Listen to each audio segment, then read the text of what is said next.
Hello all, and thank you for coming back and listening in today. I'm Marty here with Warehouse and Operations as a Career, and we really appreciate you checking in with us.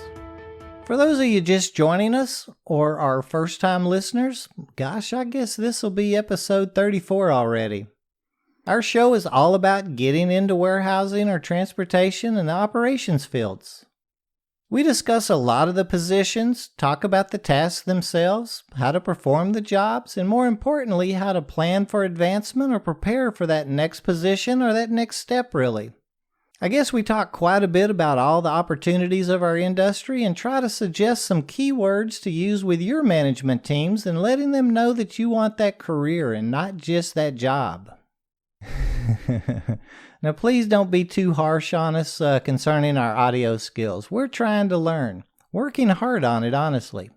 Remember, me and my guest aren't speakers or radio personalities. We're ops people. We have done the jobs. Our guests, in many instances, are performing the tasks themselves and are just volunteering to share their thoughts. We don't claim to be experts by any means, but we have got the experiences and we share our thoughts and probably way too often our opinions about most things. We really encourage you to participate in our discussions and invite your comments and questions. We love researching the answers and talking about all of our topics and subjects. Remember, we have absolutely nothing to sell you and aren't working to anyone else's agenda at all. All that being said, let's find a topic for today. Let's see now. 2 weeks ago, we had our second quarter roundtable talk with a bunch of us ops guys. JG brought up how most all positions in warehousing actually touches another position and how he felt an employee should probably know what has happened to the product before we deal with it and what happens with it after it leaves us or we've completed our task.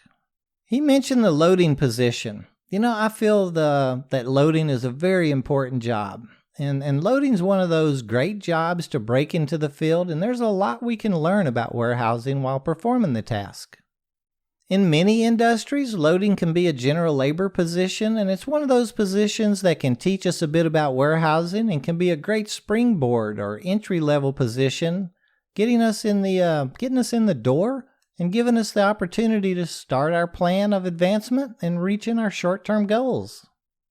Loading trucks and containers is truly physical work. Even if loading at your facility typically means running pallets of product in a trailer with a forklift or a pallet jack, it can mean handling the product by hand in one way or another.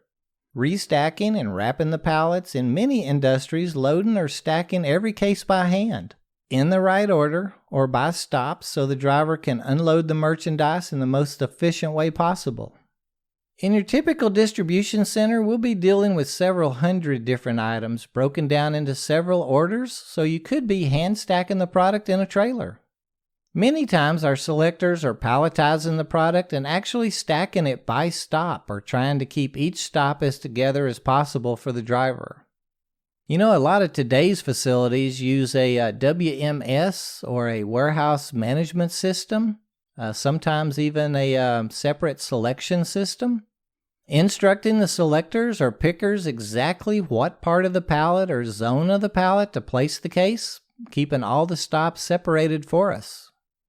As you can imagine, the loading position carries with it quite a bit of responsibility.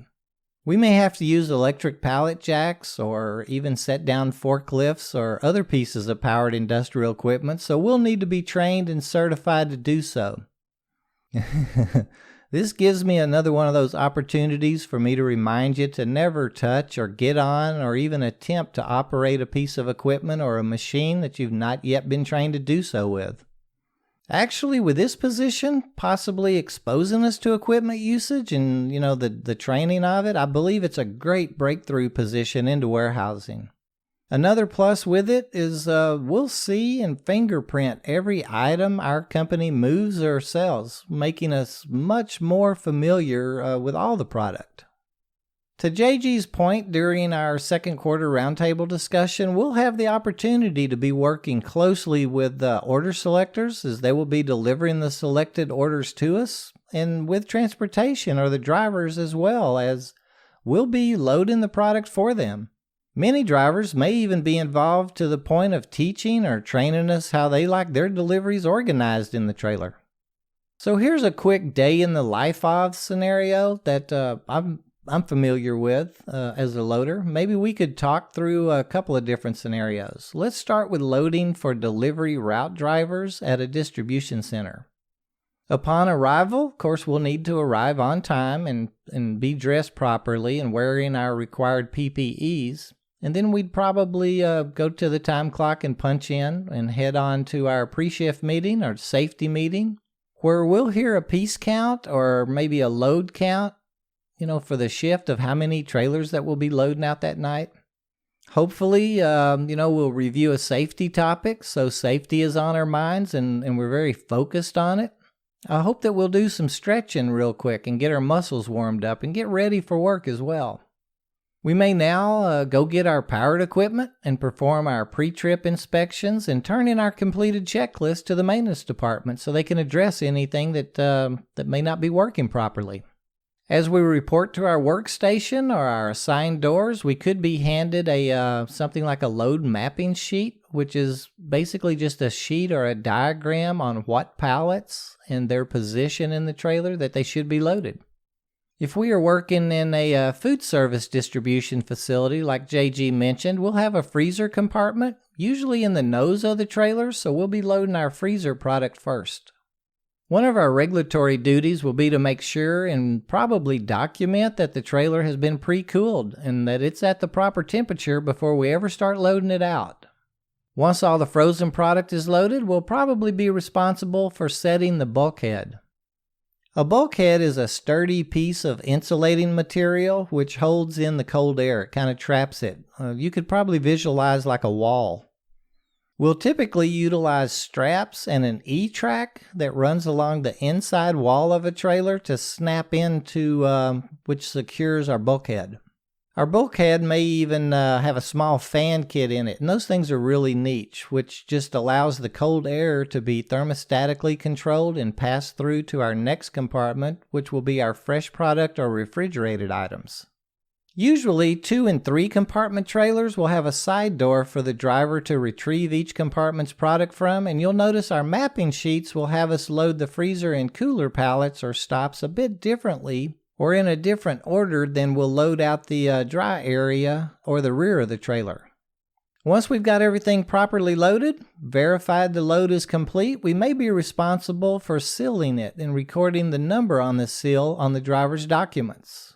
This tells the driver it's ready for dispatch and secures the load from any tampering after we've completed our task. We'll turn that load's paperwork in and receive another set of mapping sheets to start our next load. As you can see, there's quite a bit of responsibility with our loading position. So how do we get those pallets, or how are they staged for us on the docks and, placed by the proper doors to be loaded out? Well, after an order selector completes his or her batch, which is basically a pull or a trip throughout the warehouse, they're going to be instructed to drop it off behind a predetermined door, usually decided by the load mapper or the WMS or warehouse management system. When everything goes according to plan, each selector will arrive, in order and at the right time to stage the pallets in the order of loading them onto our truck. Each pallet will have an identifying number on it, or we'll read the stops so that we know what position to place the pallet inside the trailer. I know of several facilities that will run a new loader alongside an order selector for a few hours during his or her initial training, so we'll know how the product is selected and how to identify the stops associated with that pallet. Like I mentioned earlier, sometimes we may receive special instructions from the loads driver as to how he or she, would like the trailer loaded. The driver knows how the route will be ran and the most efficient way to load or place the pallets to their liking. Another type of loading could be vendor loads. Now that's quite a bit different from route deliveries. We may be loading pallets that have been pre-staged, waiting for an over-the-road driver to come by and pick them up and deliver it to a distribution center. In this scenario, we could be responsible for retrieving the product from the storage racks, again working from a load sheet. This time, though, we'll be more focused on how we place the weight or distribute the weight throughout the trailer than which item's going to go where. Again, our mapping or load sheets or WMS will instruct us as to how to load the trailer. Now, weight distribution is very important when loading out a trailer, and it could very well be our responsibility to sign off on it. If we've done our jobs correctly, the loads are secure, all the product is on board, and the driver will have a safe trip without any regulatory issues or product damage, and the customer's going to be serviced just as expected. Well, that's the loader position kind of in a nutshell, at least in very broad terms, and I hope it gives you an idea of the task. I believe loading is a great position to get familiar with a company's product and warehousing procedures, and it generally will introduce us to some of the equipment we'll be using, should we choose to move on to other positions. I know many people that really enjoys the physical aspects of the job and have made it a career. They really enjoy it, has been doing it for many years, and just honestly loves it. Once we learn the procedures and product, we can start eyeing other positions, like order selecting or even driver helpers.